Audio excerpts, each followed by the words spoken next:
L'inspection du travail vient de quitter les lieux. C'est confirmé, ses employés travaillent depuis plusieurs mois illégalement pour l'entreprise Ionic. Ils ne se doutaient pourtant de rien.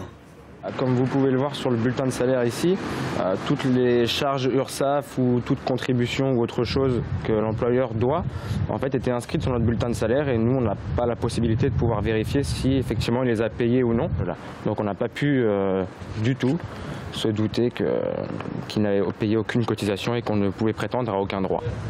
La manœuvre aurait pu durer encore longtemps dans cette entreprise spécialisée dans la vente de panneaux photovoltaïques et d'éoliennes. Mais il y a 3 semaines, une employée tombe malade, découvre la fraude et attire l'attention de l'URSSAF et de l'inspection du travail. L'employeur ne voulait tout simplement pas qu'elle aille à la CPAM. Il a tout simplement dit en fait que ça ne servait à rien qu'elle aille chez le médecin en l'occurrence, pour la simple et bonne raison qu'il allait lui payer sa semaine. Et donc a été à la CPAM. La CPAM lui ont très clairement dit en fait qu'il n'était pas déclaré, qu'elle ne ressortait sur aucun registre.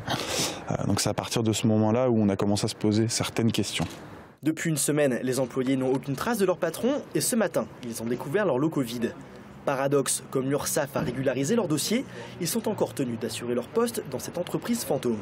Nous, notre objectif, tout simplement, c'est d'assurer notre service jusqu'à la fin du mois de façon à ne pas se mettre en porte-à-faux avec notre patron.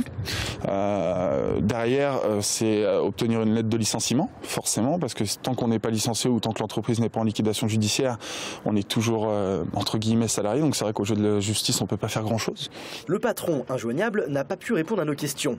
Les salariés en sont convaincus, ils ne toucheront pas leur prochain salaire.